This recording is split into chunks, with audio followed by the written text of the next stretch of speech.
You're listening to the Cyberwire Network, powered by N2K.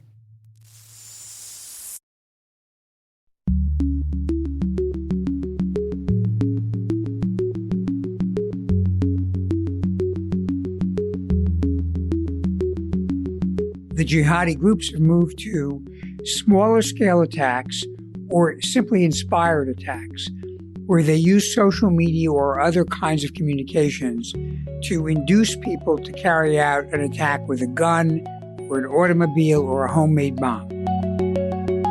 Hello, everyone, and welcome to Caveat, the CyberWire's Law and Policy podcast. I'm Dave Bittner, and joining me is my co-host, Ben Yellen, from the University of Maryland Center for Health and Homeland Security. Hello, Ben. Hello, Dave. On this week's show, Ben looks at the cozy relationship between Ring and local law enforcement. I'll share a story about DNA tests and search warrants. And later in the show, my interview with Michael Chertoff, former U.S. Secretary of Homeland Security. We want to remind you that while this show covers legal topics and Ben is a lawyer, the views expressed do not constitute legal advice. For official legal advice on any of the topics we cover, please contact your attorney.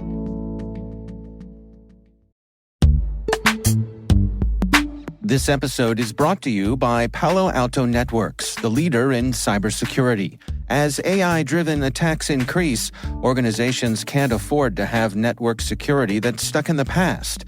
Discover how Palo Alto Networks can help you predict what's coming and proactively secure against it with a zero-trust, AI-powered network security platform built to secure whatever, whenever, wherever. To learn more, visit paloaltonetworks.com/network security platform.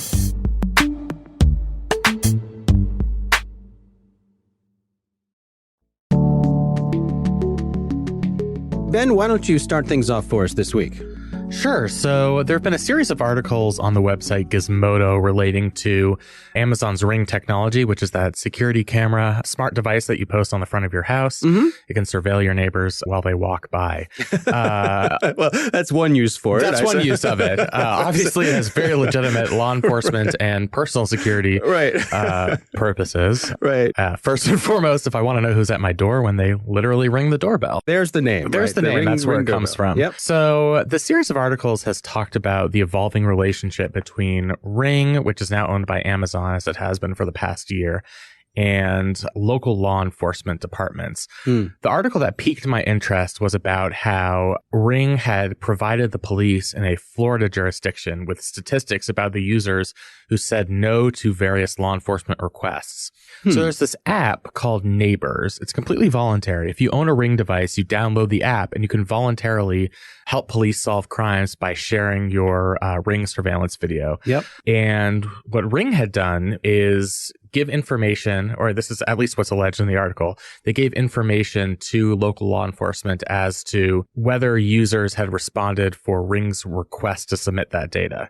Now, again, this is entirely voluntary. Users can opt out of participating in the Neighbors app, although I can imagine there's some sort of social pressure that's involved in that. This sort of opened a Pandora's box for me in terms of Ring's close relationship with various law enforcement agencies across the country. They talked about one jurisdiction in California where Ring started a program where they were providing Ring devices free of charge as a promotion through the city to some of that city's residents. They've also sort of been coordinating their messaging. So as part of Ring contracts with various local police departments, the police departments are not allowed to describe Ring devices as a form of surveillance. And I think that's important for their branding purposes. But, it's interesting to me that law enforcement has been willing to abide by that. This article that I have sort of gave us a window into just how ubiquitous user-submitted data is. So they did a study of Fort Lauderdale, Florida. They said that the police had a 3.5% success rate when requesting footage. So there were 319 videos that were sought by law enforcement. They were only given permission to view 11. So that data was submitted by Ring to law enforcement. It's interesting. That's actually lower than I would expect. It was eye-opening for me, too. Part of it is people might not be plugged in enough to respond to these requests. Yeah. But then there are obviously very legitimate civil liberties concerns. It can feel very invasive, even for a voluntary program. Right. And there might be a perverse effect of seeing that law enforcement has requested the data, because that might trigger in somebody's brain, the police can actually get a hold of this. Like, what happens if they discover something that I've done that's been captured on my Ring security camera? Right. And so that actually might be a deterrent effect. So even though the data that's being sent to the police department is not individualized, it still sort of gives an indication to Ring customers that law enforcement can potentially have access and has a ongoing, persistent relationship with Ring and with Amazon. And so I think, that might awaken some people to potential privacy and civil liberties concerns. Yeah, this is really interesting to me. I have a lot of neighbors who have Ring devices. I do not, and I have no plans to get one. But you don't have to be a Ring customer to install this app on your phone. And I have the app on my phone, and so I will regularly get alerts from neighbors or people in not my immediate neighborhood, but the area around where I live. And they're posting videos of strange people walking by their houses. And some of them are legitimate things that you would be concerned about. People going through cars late at night, if someone leaves their car unlocked. But other ones are like somebody walks by in front of the house and looks suspicious. Looks suspicious is in air quotes. Yes. Right? But I agree with you that this cozy relationship between the police and Ring gives me a little bit of pause. At the same time, I can understand how this could be a good thing for law enforcement to try to establish a case. If something happens in a neighborhood and you have this sort of net of these video devices all over the neighborhood and you can establish where someone was at different times throughout the day or night, well, that's a law enforcement officer's dream, isn't it? It is. And the CEO of Ring, and maybe this is a statement that he or she, it's Jamie Siminoff, regrets at this point, but they said the company's goal is to have every law enforcement agency on the police portal. So, it's an indication that although Ring is not intended to be a surveillance system, that could be one of its practical effects. Now, I've seen it used in our neighborhood, Facebook group to solve crimes. And you have to recognize the value that it would provide to law enforcement. It's crowdsourced. Its coverage has become broader as more people get these devices. It goes places that traditional like blue light security cameras wouldn't be able to access, like just in front of a person's house, as opposed to like an overhead view of the street or something like that. So you understand the law enforcement value. From a perpetrator's perspective, you obviously have no rights. Whatever video surveillance is taken as you walk by people's houses, you are out in public, just as it would be with any surveillance camera. You've relinquished your reasonable expectation of privacy. But for the users, I think there are significant, even in a program where it's voluntary to share information, the company's reiterated that it's voluntary. Law enforcement has reiterated it. There might be a chilling effect to how much you share with law enforcement if you are aware of the close relationship between the manufacturer of the technology and the law enforcement agencies that you might not trust to begin with. The other element that I think is particularly alarming to people is Ring's now owned by Amazon, and Amazon has developed the most sophisticated facial recognition technology in the industry. And there's sort of this fear that over time, Ring will start to integrate facial recognition. So not only can law enforcement request surveillance taken from a Ring device, but they would also be able to use facial recognition software to potentially identify that suspect. This is something that's sort of in its early development stages, but you can obviously see why that would pose a big red flag. There are obviously many civil liberties problems with facial recognition software. Right. Like all sort of artificial intelligence, it's amazingly even more racist than we are. Which that's an interesting way to put it. Given humanity's history is a difficult feat to accomplish. So, that's when the relationship between Ring and law enforcement might lead to something that's more problematic. I wonder too about if, for example, law enforcement have an idea of who within a neighborhood do or do not have one of these Ring cameras.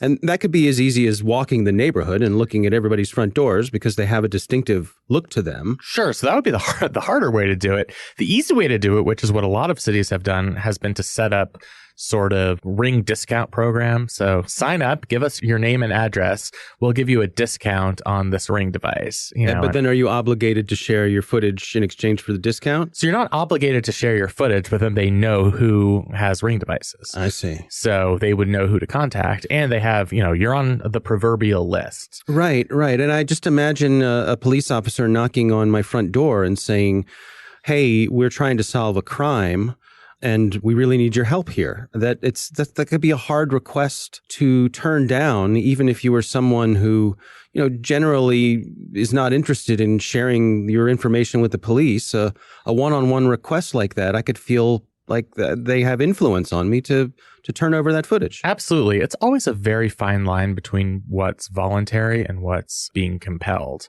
And this, I think, is very illustrative of that line. Technically, it's voluntary, but, by refusing to comply with this request, you're potentially making enemies out of your neighbors, because I've been on my neighborhood Facebook group. Everyone says, have you seen a guy with a blue hat and a gray shirt? Like, there's sort of this expectation among the community that if you have a piece of information, you'll bring it forward. So there's that communal pressure. And then you also potentially don't want to be on law enforcement's bad side. Right. And meanwhile, you're sitting on your couch in your blue hat and gray shirt wondering what everybody has against you. Yeah, exactly. And why did I have to walk on that block where everyone had a Ring device? Right, exactly. So, you're just walking your dog. I was just minding your own business. Exactly. I would say the broader lesson we can take from all of this is surveillance is so pervasive now. It's sort of infested its way into all aspects of our life. And for each instance where we have this new digital style of surveillance where law enforcement could potentially gain access to it, you're going to run into these problems where the information is so valuable. And the reason it's valuable is because it's broad, it's comprehensive, it has a very wide reach. And so there's going to have to be this balance between giving law enforcement the information they need to solve crimes, which is obviously of the utmost public interest. Right. And making sure that users of these devices have their privacy protected. And it's a really, really difficult line to straddle. Yeah, it's interesting to watch it play out in real time. I can't help wondering how it'll settle down by the time these sorts of things affect our young kids. Absolutely. You never know what the technology is going to be in 30 years. It's probably going to be something we couldn't even dream up in our wildest imagination. Mm-hmm. But, that's what makes this area of law and policy so interesting. It's not like we have a lot of settled case law related to smart devices that people use as doorbells and security cameras. It's the devices are relatively new, the technology is new, and these relationships are going to have to be defined going forward. Yeah. All right. Well, it's an interesting story and certainly one that's developing. We'll keep our eye on it. Absolutely. My story this week comes from the New York Times. This is an article by Kashmir Hill and Heather Murphy. It's titled, "Your DNA Profile is Private. A Florida Judge Just Said Otherwise." Now, Ben, you and I have talked on the Cyberwire about DNA tests. They've been used to solve some serious crimes. There was the case back in 2018 where they tracked down the man that they believe was the Golden State Killer. Right. And that was a remarkable story just because it had been one of those unsolved mysteries you'd see on like an old 1990s episode of Dateline. I mean, it was so compelling. And then all of a sudden it comes forward because of these genealogy databases. Right. And they were able to use DNA that had been submitted by this alleged perpetrator's relatives to connect back to this person. I've already called all my relatives and told them, do not use any of these genealogy databases. You're going to get us all arrested. I fear it's too late. And we'll get to the value proposition for different folks in a minute. But what this story is about is that a Florida detective recently, in the midst of a presentation at a police convention, shared that he had obtained a warrant to penetrate one of these DNA databases and search its full database. And they had nearly 1 million users on it. This is one of the smaller DNA database companies. It says GED Match is the name of this one. And what's interesting to me about this is that the judge gave him a warrant, and this allowed him to search even the data of people who had opted out of sharing their information with people like law enforcement. Yeah, so that particular company, GED Match, has an opt-out provision. Some of the other companies that you've probably heard of that do this genealogical work, like Ancestry.com and 23andMe, have even more strict policies where they've pledged to, no matter what, keep users' genetic information private. It's one of those things where you can only keep it private as long as law enforcement does not get involved. And when they are able to obtain a warrant, even if you've made it clear to your customers that you are protecting their data, your hands might be tied. So it's going to be interesting to see where this goes. The detective who did this search, who got this warrant, his name is Michael Fields. He's from the Orlando Police Department. He says that this will likely lead to them requesting warrants from the larger DNA companies, the 23andMe, the Ancestry.com. And my opinion when it comes to these sorts of things has been pretty much along the lines that I'm okay with you selling that to a judge and a judge saying to the police officer, okay, we think this is worth doing and here's your warrant. But I think it's really important for the police officer to have to make that case, that the police officer doesn't have just open access to the whole database. Yeah, I mean, that's what's particularly problematic to me, because the perpetrator that they're going to find did not voluntarily submit their DNA, or at least most likely did not voluntarily submit DNA. It was submitted most often by very distant relatives who the alleged perpetrator probably had no relationship with. Yeah. So even though they're getting a warrant to search the database for evidence for solving a particular crime, and that would meet the traditional definition to satisfy the warrant requirement, you get into this hazy gray area where there's been no voluntary submission to these third parties, to these genealogy companies by the person who is the subject of the warrant. And so to me, that's very problematic. The other thing that's problematic is users of these agreements will often see language that says something like, we would never share your data under any circumstances unless compelled by a law enforcement agency through a warrant. And most of us read that and say, that means they're never going to share our data.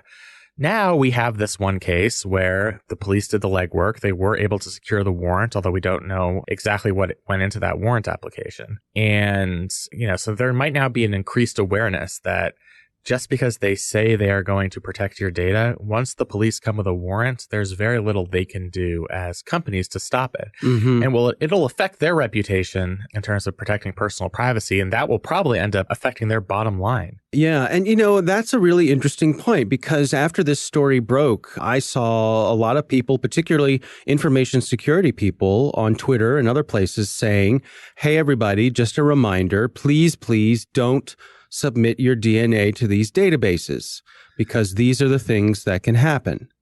Now, I understand that impulse, and I certainly respect anybody who doesn't want to submit their DNA for all sorts of good reasons. But hey, you know what? If my great uncle's third cousin didn't want to get caught, they shouldn't have committed that crime in the first place. Well, but I think even beyond, criminal stuff, it's the idea that your biometric information is forever. Yes. And it can't be altered. You can't, you can change a password, you can't change your DNA. You cannot. But I just sort of give everyone a friendly reminder that there are groups of people for whom these tests have a different value proposition.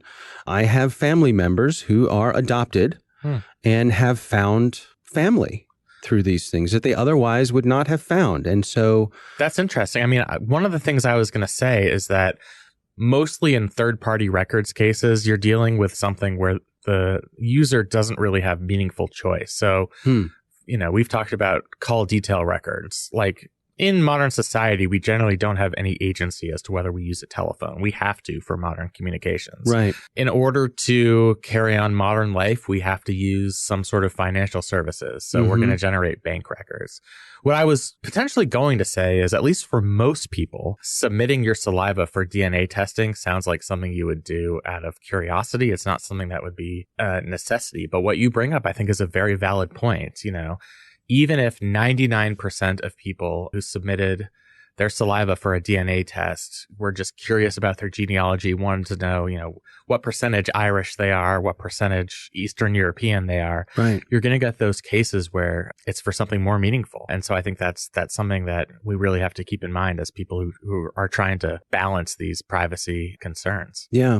I think I saw another statistic today. It was something along the lines that we're at the point now with the number of people who have done these tests that they can identify about 60% of the population, they think, by the sort of web of DNA tests that have been done. And every... Of the world population? Of the U.S. Of the U.S. population, yeah. And it seems to me that every holiday season, you get more and more of these get purchased as gifts. And so you sort of get a surge right after the holidays where that web gets filled in a little tighter and you get more connections made every year. So I wonder, are we going to approach a point where it doesn't really matter if you submit yours or not, because so many other people have, that it can be determined who you are just by inference of all the DNA tests that are already in there? Right. Now, the counter to that is, what if there's a reverse movement because of these high profile cases? So now we had this California case in 2018 where they solved this Golden State Killer mystery through the use of this genealogy website. As more of these cases become high profile, maybe people in the information security world and elsewhere might think twice about submitting their DNA, and it won't be as exponential as we would have expected. Probably just the fact that this article was printed in the New York Times made people think twice for the first time about the potential consequences to themselves and to society writ large about taking this test. And I think that itself could have a huge impact. Yeah. All right. Fascinating stuff for sure. It is time to move on to our listener on the line.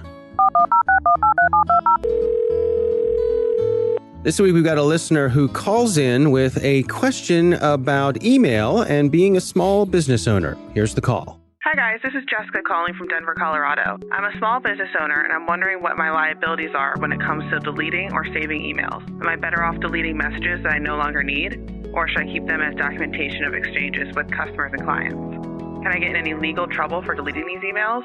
Thank you. Interesting stuff. What do you think, Ben?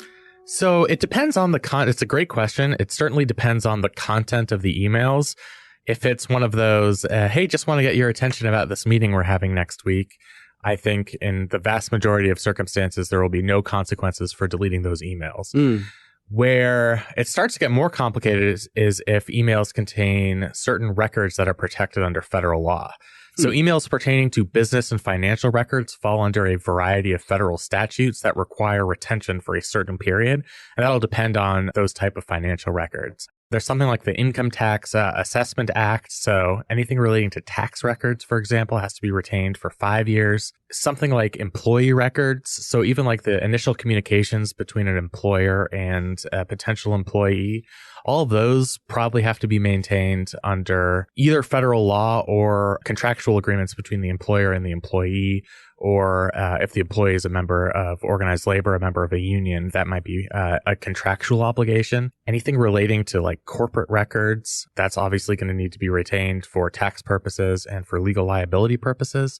So it really is going to be heavily dependent on what's contained in those emails. As a rule of thumb, anything that wouldn't constitute a record, something that couldn't be interpreted as something that would be useful to, I would say, the government or anybody else who might want to get access to something for tax purposes, corporate structure purposes, probably okay to delete it. Anything that has that type of information in it should be retained. And it's one of those things, the laws around data retention are complicated enough that it's probably a good idea to have an attorney on retainer if you can get one to give you exact advice on compliance. I suppose it's safe to say that if you find yourself in some sort of legal situation and there are emails that might be relative to that the thing not to do is to start frantically deleting things.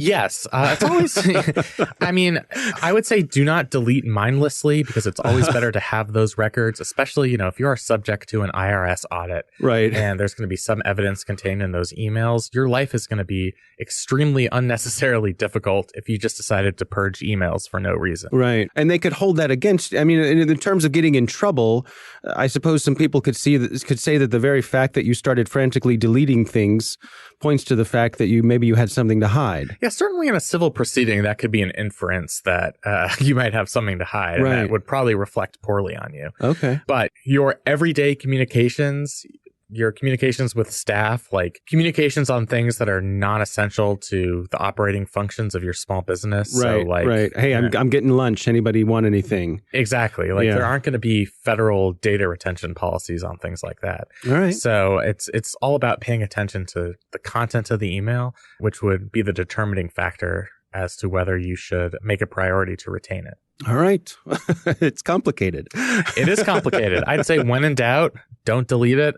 Most of our email servers now have the capacity to hold a large number of emails. Yeah. So unless you're really trying to hide something, probably the safest bet is to always retain your records as a small business owner. Yeah.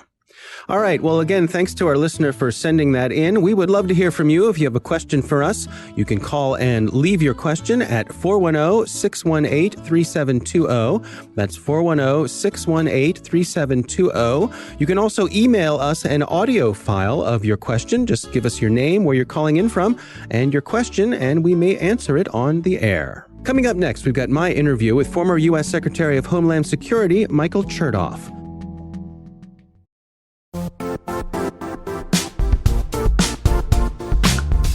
Now, a word from our sponsor, the Johns Hopkins University Information Security Institute, currently seeking qualified applicants for its innovative Master of Science in Security Informatics degree program. Study alongside world-class interdisciplinary experts and gain unparalleled educational, research, and professional experience in information security and assurance. Interested U.S. citizens should consider the National Science Foundation's CyberCore Scholarship for Service program, which covers tuition and a $6,000 annual professional development allowance, as well as providing a $37,000 additional annual stipend. Apply for the scholarship and the fall semester by March 1st. Learn more at cs.jhu.edu/MSSI.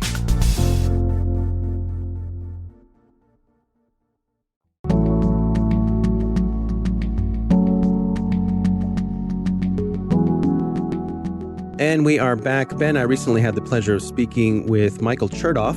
He is the former U.S. Secretary of Homeland Security, and now he heads up the Chertoff Group. Here's my conversation with Michael Chertoff.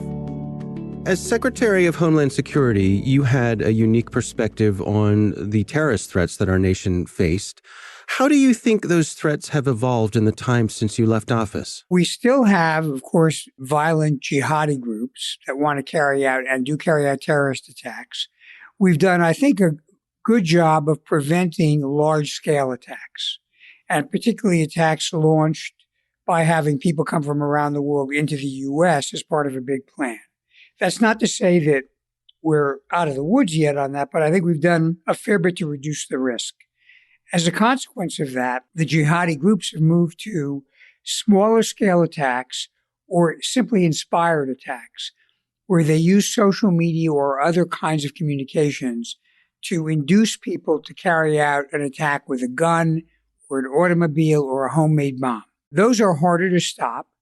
Obviously, the scale is less than a 9/11, but it still can result in death and destruction. Add to that the fact that we've seen a significant increase in extremist ideologies that are engaged in terrorist activity. We see it in shootings in churches, mosques, and synagogues.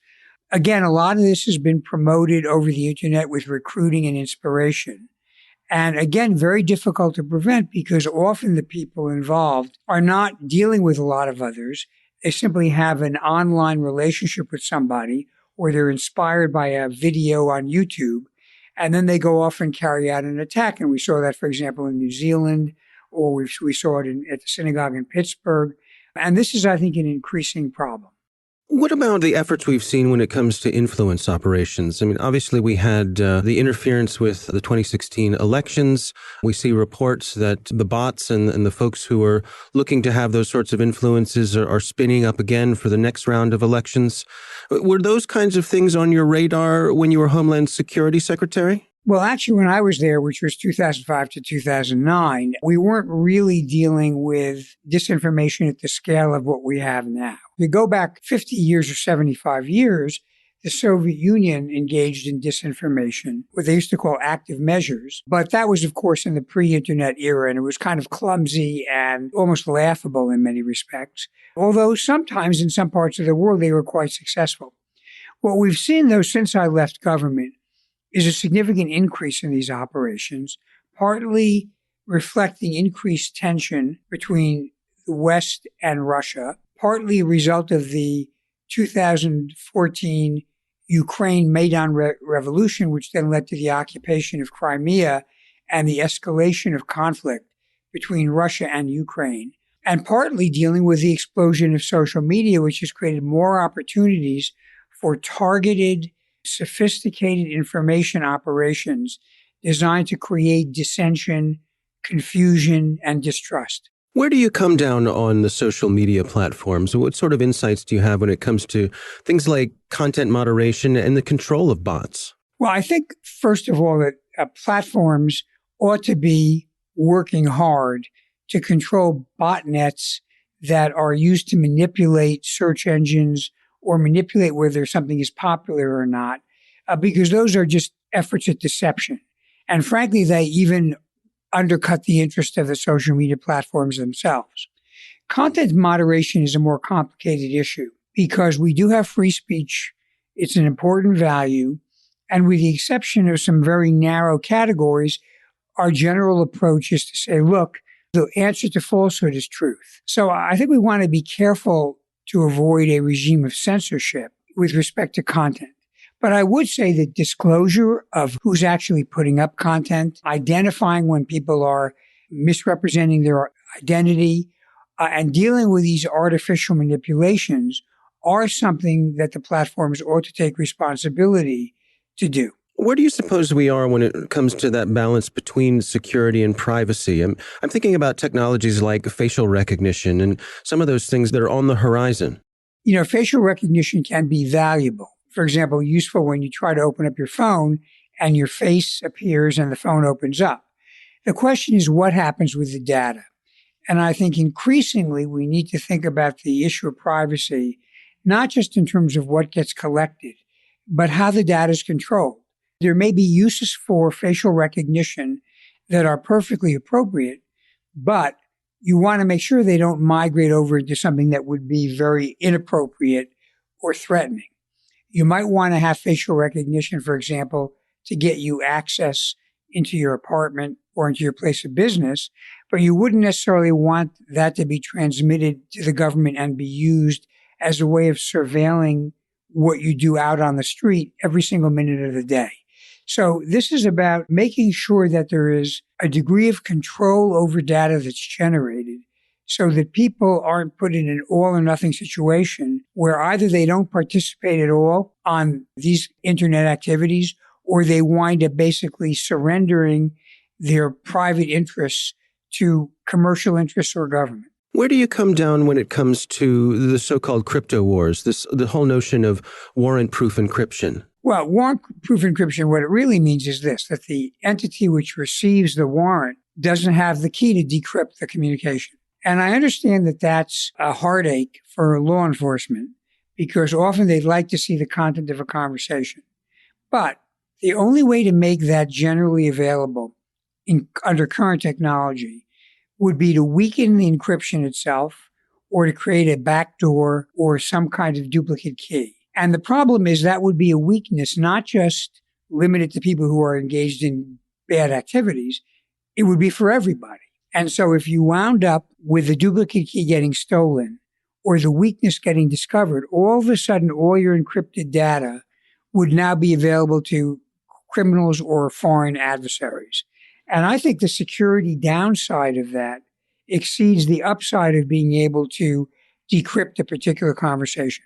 I'd also point out this. The government can have laws against encryption or very good encryption on, well-known commercial platforms, but there will always be available in the dark web tools that you can use to encrypt conversations that will not be breakable. And those will be the ones the criminals go to. So in the end, all you'll do is weaken security for everybody, and you won't really have much of an impact on any smart criminals. What is your sense of how well we're doing as a nation in response to these threats? Are we in a situation where we're nimble enough to respond to them? I think we are slowly awakening to some of the challenges we've talked about on privacy, on balancing security with encryption, on disinformation campaigns.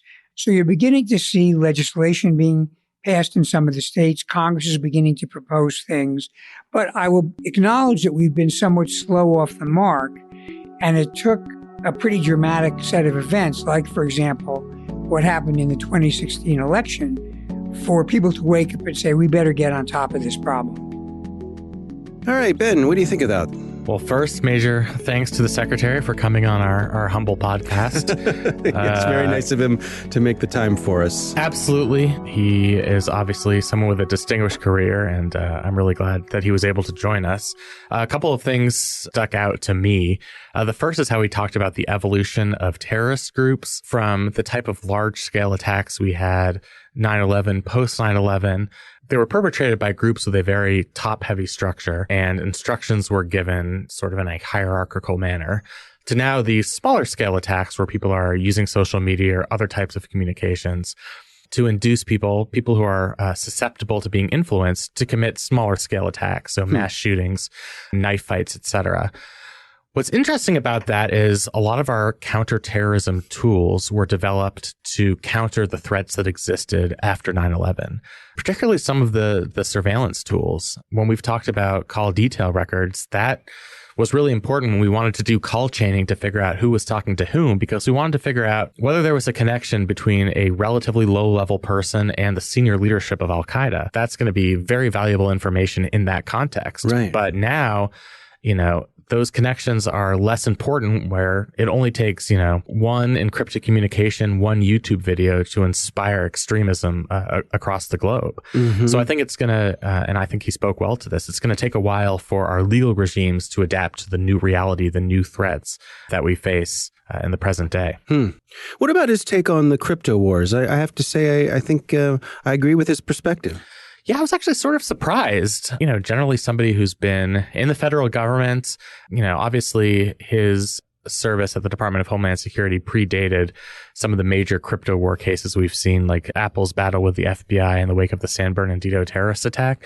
But it was a pretty well-spoken and nuanced take on the danger of giving the government sort of a duplicate key or a backdoor into these encrypted devices, and how the costs of doing that, both in allowing the government to access private data and potentially opening that door for bad actors, cyber criminals, or foreign adversaries, that ends up outweighing the benefit of getting information that's on a single device. And I think, to be honest, that's not something I would have expected to hear from somebody who led the Department of Homeland Security. I would be more surprised, perhaps once you're out of the federal government, you've had a few years to digest your service. I think he was secretary up until 2009. So we're all getting old here. It's been 10 years.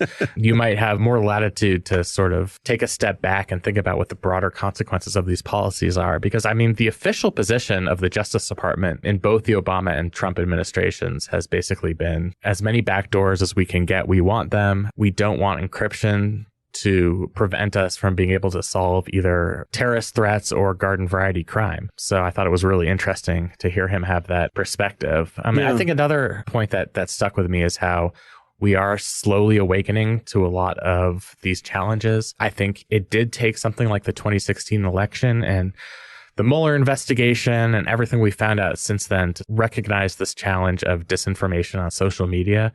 I think it just was sort of off of our radar, even though the problem, as he said, has existed for a long time and has existed in its current capacity for several years, dating back to at least, 2014, 2015. So I thought that was interesting as well. It really struck me that it seems like a lot of his views are really coming from a practical point of view. Yeah, he has a unique perspective because he's been on the inside, but he's also spent the last 10 years as an analyst.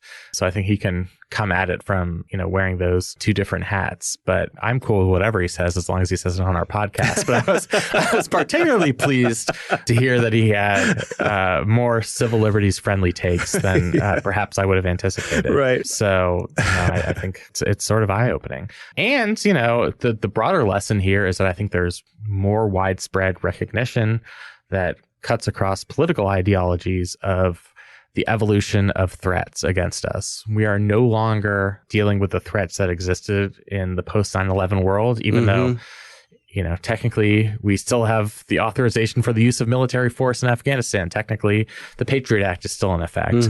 But just because those policies are there doesn't mean that the threats have remained static. And so I think sometimes it's important for all of us to step back and be like, okay, what is really a problem now? And I think he was really apt in talking about smaller scale terrorist attacks inspired online, inspired by extremists, using online platforms, using algorithms, using social media manipulation, and the spread of disinformation.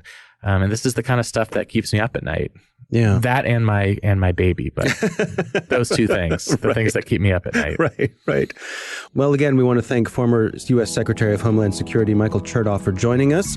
He is now the head of the Chertoff Group. And I also want to send out a thanks to everyone on our staff here at the CyberWire for making that interview happen and putting together all the details, dotting the I's and crossing the T's to make that possible. Really great crew here.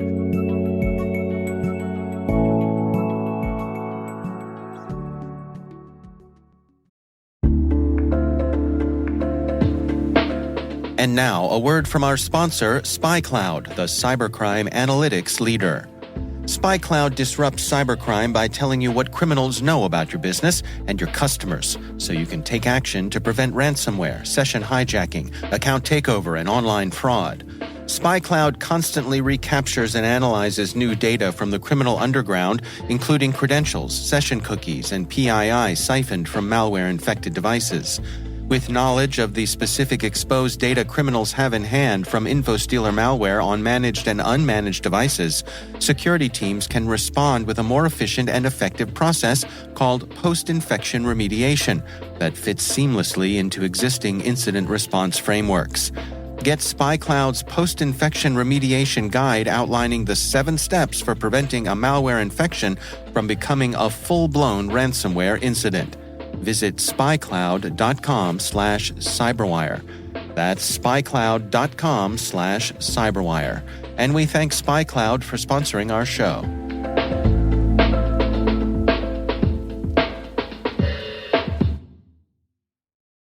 The Caveat Podcast is proudly produced in Maryland at the startup studios of Data Tribe, where they're co-building the next generation of cybersecurity teams and technologies. Our thanks to the University of Maryland Center for Health and Homeland Security for their participation. You can learn more at mdchhs.com. Our coordinating producers are Kelsey Bond and Jennifer Iben. Our executive editor is Peter Kilpie. I'm Dave Bittner. And I'm Ben Yellen. Thanks for listening.